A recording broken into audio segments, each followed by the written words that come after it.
Ya, kita kembali lagi di Arsitalk dan bersama saya kali ini seorang arsitek khusus di landscape ya.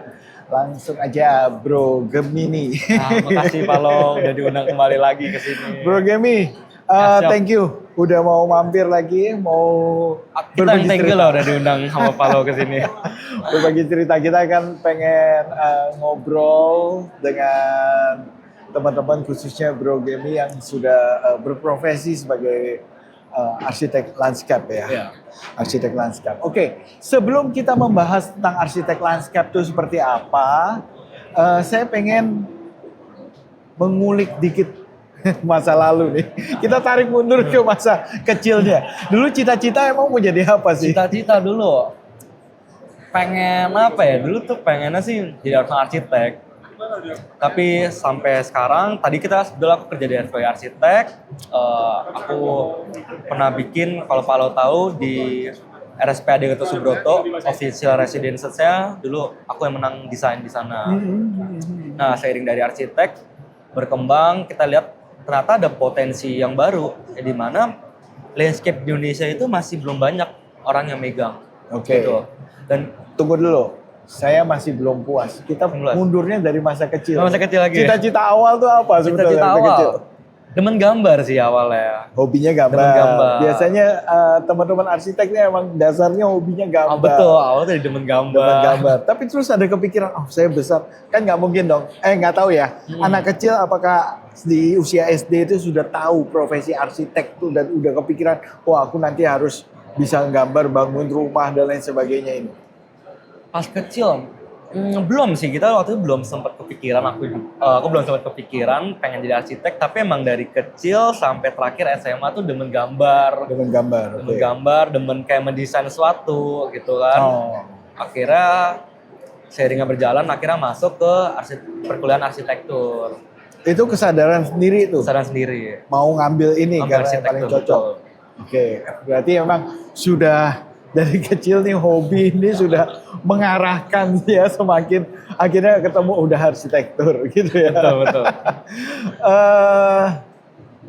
Berarti kan kalau kayak gini sekarang arsitek landscape itu basicnya sama ya, kuliahnya arsitektur. Betul, ya? sama. Arsiteknya kita biasa basic design semua tuh dari arsitektur dulu. Arsitektur ya. Baru penjurusan nanti mau ke interior, mau ke landscape atau mau ke fasad tuh banyak. Oh itu waktu di kuliah atau Pas kuliah ada penjurusan sebetulnya. Oh ada penjurusan. Pas akhir-akhir dijurusin mau ambil ke eksterior, mau ke interior, atau mau ke mes bangunan, itu banyak juga penjurusannya.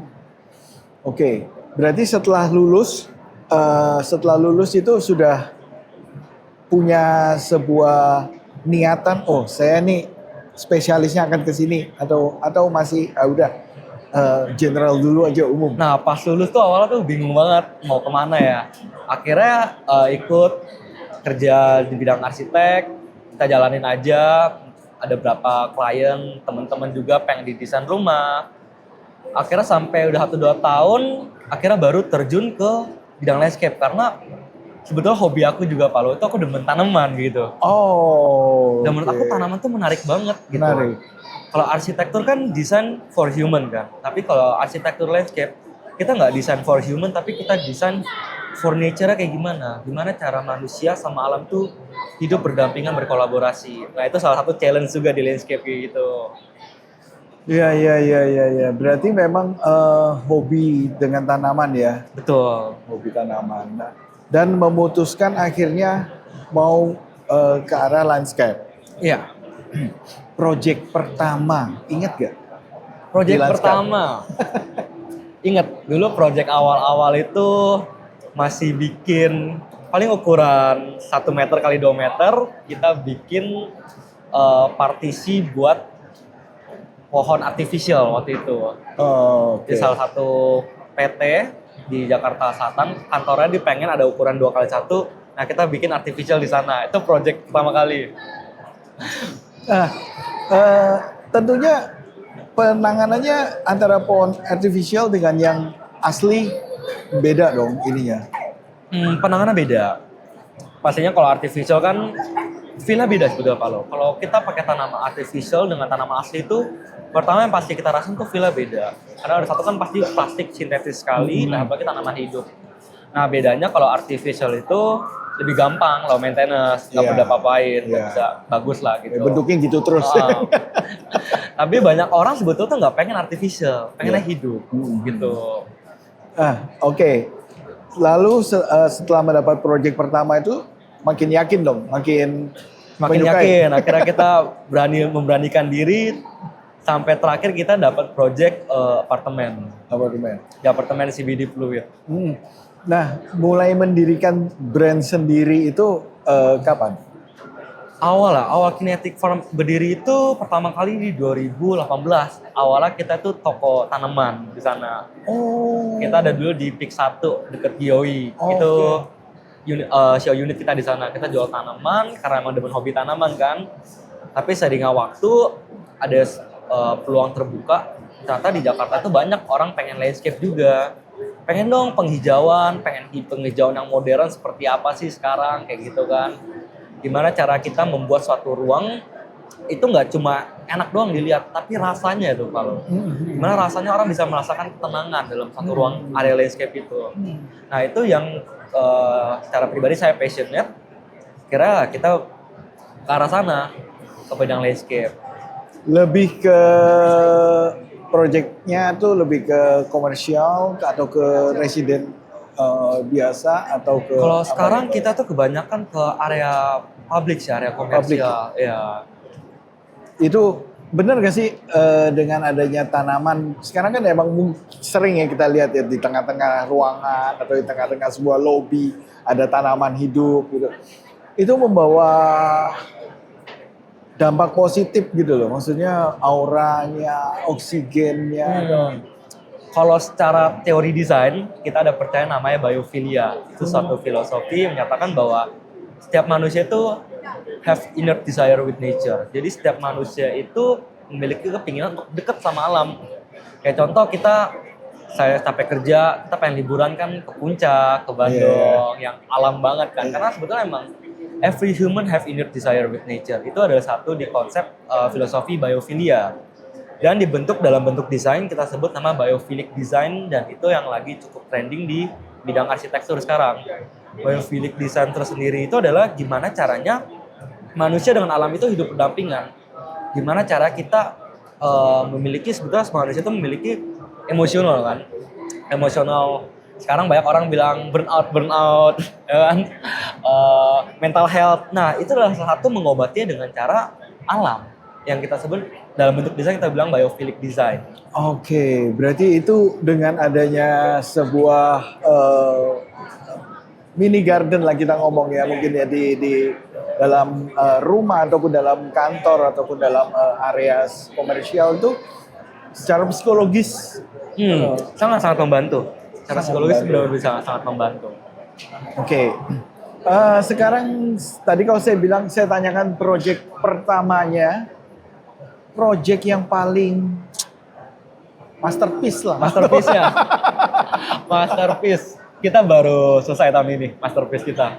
Itu ada di apartemen CBD Fluid.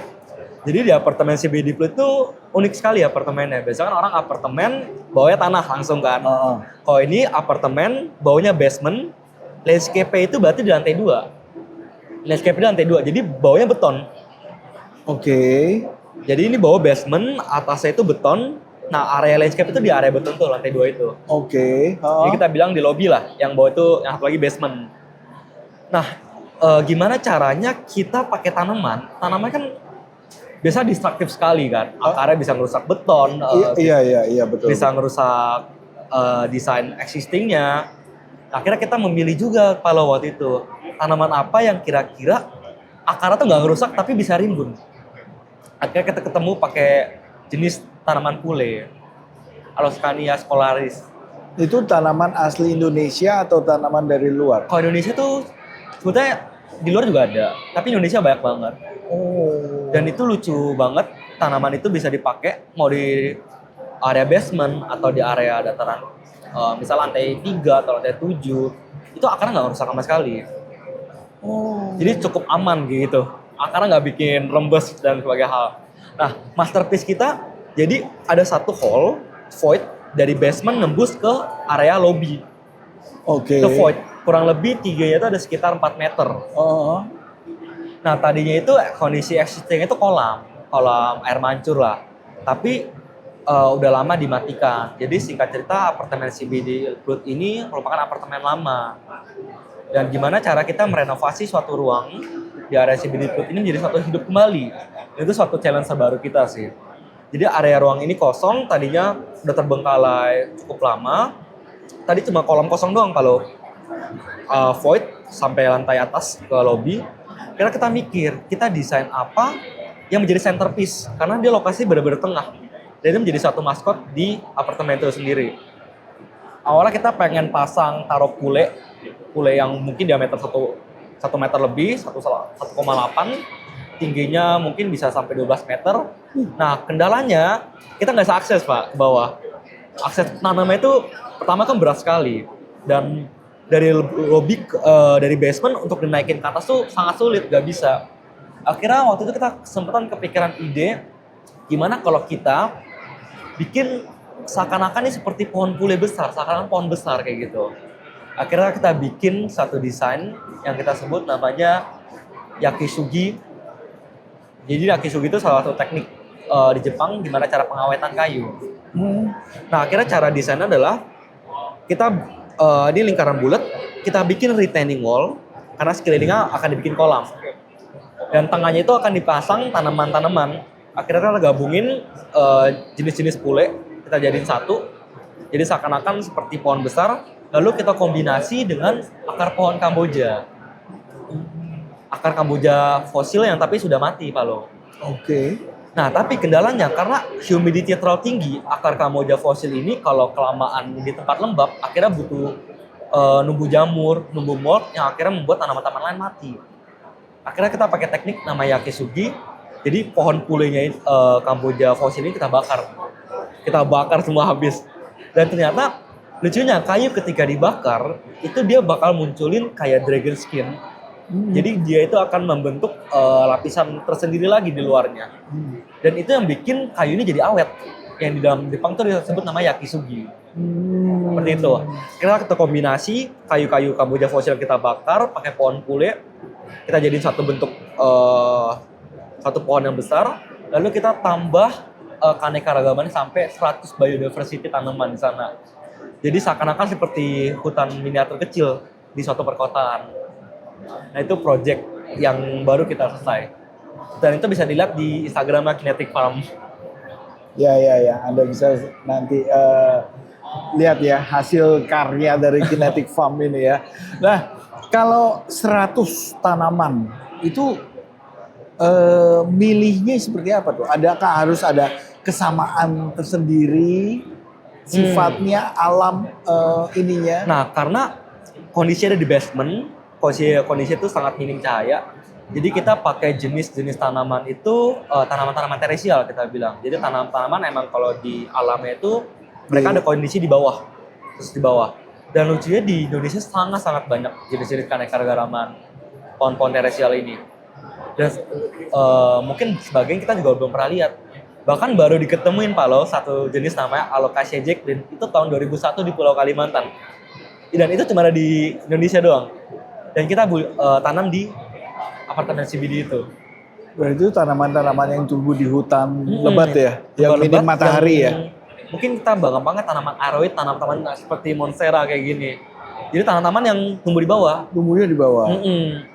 Dan itu banyak banget Pak Lo, dan daunnya sangat-sangat bagus. Bahkan ada yang bisa glow in the dark, namanya Labicia. Tapi aman, maksudnya secara biasanya kan kita kalau yang dia tumbuh di alam liar yang seperti itu kan entah mungkin beracun, entah mungkin ada zat-zat tertentu yang memang dia hidup keras kan, alamnya kan. Kalau itu sebetulnya aman, untuk manusia tuh nggak ada masalah, asal tidak dikonsumsi.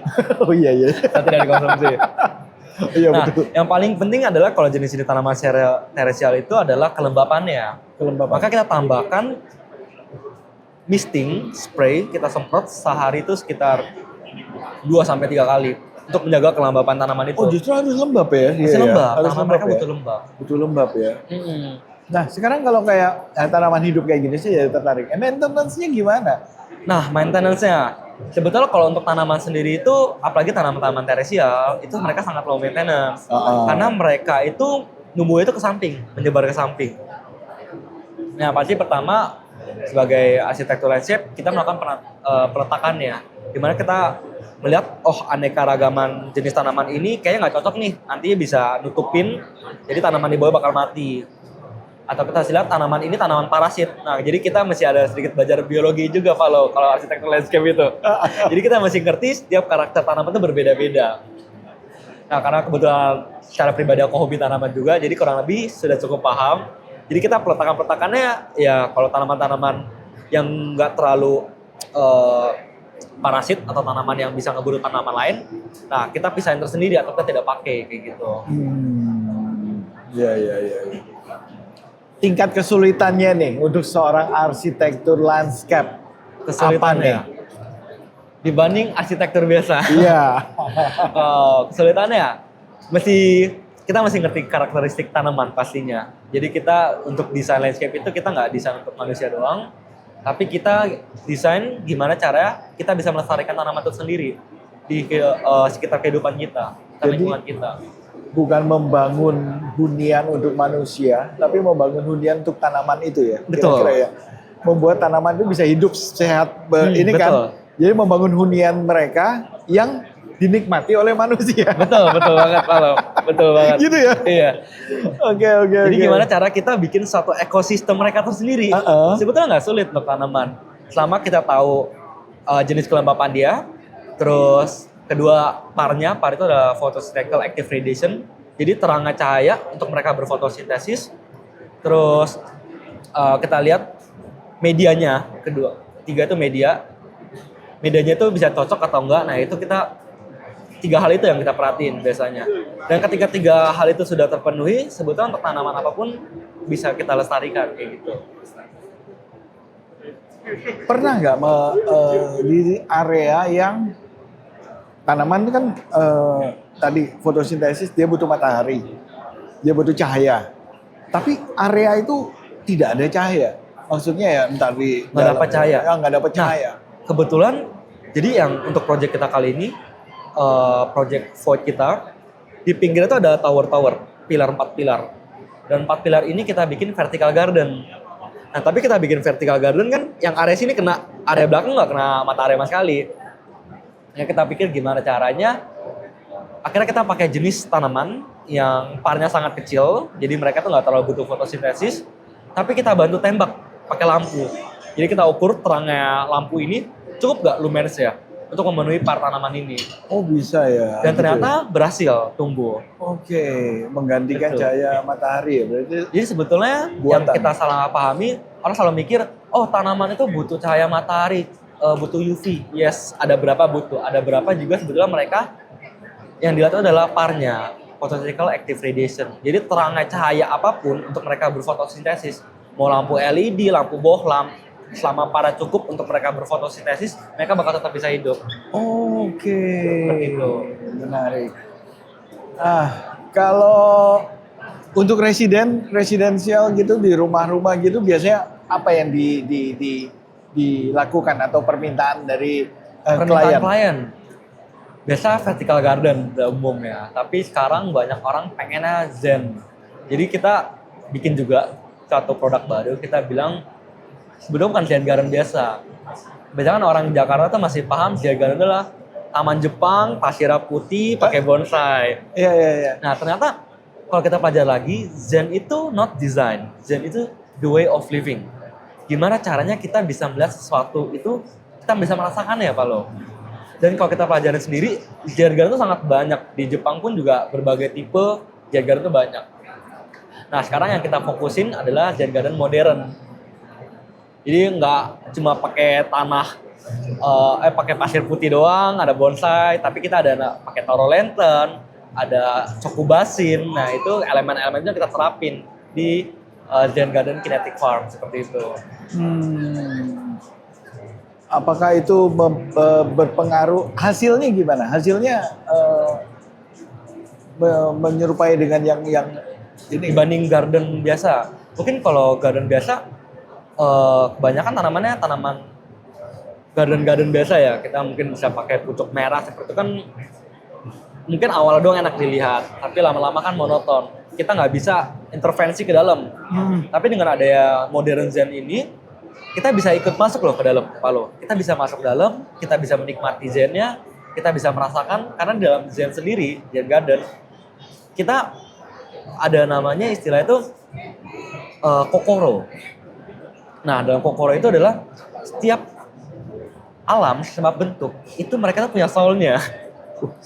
Dalam Itu punya soulnya. filosofi. Jadi biasa orang namanya zen yang di Jepang gitu, mereka kadang merawat sendiri Palo. Jadi itu menjadi suatu kesenangan mereka sendiri. Mereka guntingin pohonnya, mereka bikin kita bilangnya karen sanshi yang pasir-pasir itu mereka ukir sendiri. Itu jadi kesenangan mereka sendiri. Ya karena terutama mungkin itu kayak terapi ya, kayak Iya, terapi terapi, untuk betul, apalagi betul. orang yang sudah usia lanjut dengan mereka itu seperti terapi ininya mereka, ya, psikologis mereka ya, Jadi kayak melatih ketenangan lah untuk psikologis ketenangan mereka. ya. Saya lihat dari tadi kayaknya kiblatnya ke Jepang. Betul. Aku emang demen arah kiblatnya ke Jepang. Arah kiblatnya ke Jepang ya. Nah kalau dibandingkan dengan di Jepang sendiri, apa perbedaannya? Area Indonesia, tanahnya, tanamannya, ataupun huniannya atau area ini dengan di Jepang? Kalau pernah Bedanya tahu, tanaman Jepang sama Indonesia. Nah sebetulnya kalau Indonesia tuh lebih ke arah tropis. Oh ya. Tanaman-tanaman kayak tanaman teresial, tanaman-tanaman aeroid, itu Indonesia banyak. Jepang pun sendiri juga ada. Tapi bedanya Jepang itu kan mereka nggak salah 4 musim. Jadi ada beberapa tanaman tertentu yang mereka tuh bakal bagus di Jepang, tapi nggak bisa hidup di Indonesia. Contohnya adalah maple Jepang, itu kalau dibawa ke Indonesia tuh kurang bagus Palo. Lama-lama mereka bisa layu. Tapi kalau di Jepang mereka bisa lebih berwarna, lebih colorful kayak gitu kan. Oke. Bedanya sih kalau aku lihat tanaman Jepang itu mereka lebih colorful warnanya. Lebih simple, lebih colorful, lebih minimalis lah. Sedangkan tanaman Indonesia itu lebih dinamis, lebih dengan keanekaragaman yang ribuan banyak jenis tanaman. Tanaman Indonesia itu lebih tropis, lebih aneka-ragaman lebih banyak aja sih bedanya. Wow. Ya kita mempunyai aneka ragam ini ya tanaman memang ya dari hutan di Indonesia aja segitu banyaknya. Itu sudah menguasai semua tuh dirimu. Tanaman. Tanaman. Dari mulai Kurang let's say lebih kita lah, ngomong kurang ya lebih. hutan Sumatera. Mungkin ada sendiri ininya ya, khasnya ya. Ada. Sumatera, Setiap itu Kalimantan, ada khas sendiri. Jawa, Papua mungkin ya. Nah, Papua paling banyak Palo. Ada namanya Macodes petola. Itu sangat bagus. Itu kita bilangnya anggrek Papua. Oke. Gimana di Papua aja. Itu bagus sekali. Jadi daunnya itu dia seperti ada aliran listrik ya.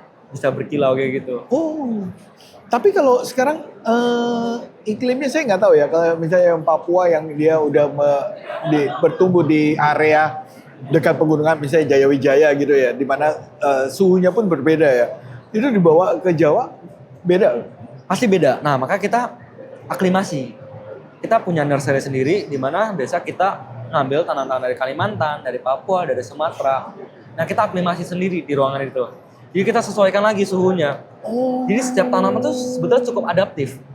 Oh. Nah, ketika mereka bisa. udah adaptasi, udah cukup, nah baru kita bisa masukkan ke proyek-proyek kita. Oh. Jadi kita nggak bisa langsung, ngambil langsung masuk, udah pasti melting, pasti mati tanamannya. Oh, jadi harus mereka dibiasakan dulu ya dengan iklim yang ada ini ya. Betul. Oh. Jadi itu iya, kalau iya, arsitektur iya. landscape, jadi kita belajar biologi juga Pak Lo. Jadi kita nggak cuma desain community area, tapi kita gimana cara terapin tanaman biar bisa hidup, biar bisa sustainable seperti itu. Menarik ya, karena ya apa itu adalah benda hidup gitu kan. Iya. Salah satu benda hidup itu kan tanaman ya. Dan memang diberlakukan sewajarnya benda hidup ya. Makanya tadi ada supaya adaptif dulu sehingga mereka bisa adaptasi dengan lingkungan barunya ya. Ya karena kan banyak mungkin orang-orang yang nggak usah jauh-jauh lah beli anggrek misalnya di puncak gitu kan. Iya, pasti langsung bawa ke sini tanam di Jakarta mungkin pasti ya. mati. Tapi ada triknya Pak lo. Misalnya kalau kita ambil tanaman dari dataran tinggi, kita jangan langsung ke matahari ke expose dulu. Oh. Jadi kita masukin ke area indoor dulu, ntar lama-lama baru kita terapin, kita keluar. Itu baru mereka, jadi ada waktu untuk mereka adaptasinya. Nah katanya, saya kalau tanaman ketika mereka adaptasi, mereka pasti membunuh diri. Jadi mereka makanin daunnya sendiri, akarnya, seperti itu. Mereka adaptasi seperti itu. Tapi ketika mereka nggak kuat, ya mereka lama-lama mati, meninggal. Gitu. Oke. Nah, kalau boleh tahu project-projectnya Kinetic Farm sendiri ada di mana aja nih?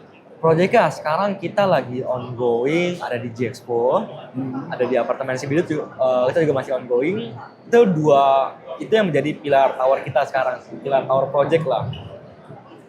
Nah kita jadi lagi mau bikin, jadi mungkin orang masih belum paham kalau landscape design, oh taman aja gitu kan. Ternyata enggak juga, landscape design itu sama kayak arsitek interior, sama kayak arsitek pada umumnya.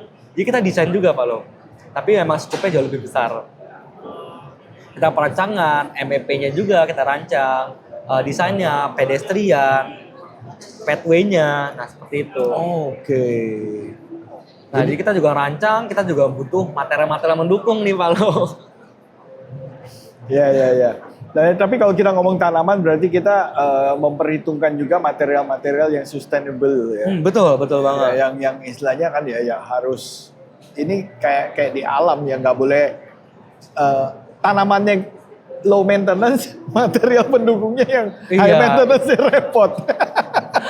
Maka kita butuh banget material-material. Biasa kita project-project kita pakai material yang kuat Pak Lo. Jadi materialnya yang bisa sustain mungkin bisa sampai 10-20 tahun. Karena bedanya material yang dipakai interior sama exterior udah pasti beda banget. Iya betul. Dan mereka kan mesti tahan cuaca, hujan dan berbagai hal. Ini udah langsung terpapar hujan, terpapar badai, terpapar matahari, udah harus tahan banting. Mesti bener tahan banting. Gak bisa yang dikit-dikit lapuk, waduh. Udah desain bagus-bagus, jadi jelek dong tamannya.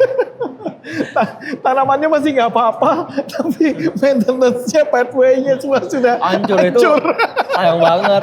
Tanamannya bagus-bagus, tapi nggak bisa dijalanin gitu kan. Makanya kan. Jadi tetap memperhitungkan itu ya seorang arsitektur landscape ya. Jadi arsitektur landscape kita itu nggak cuma gimana caranya kita menumbuhin tanaman, tapi kita juga gimana taman itu bisa jadi community area.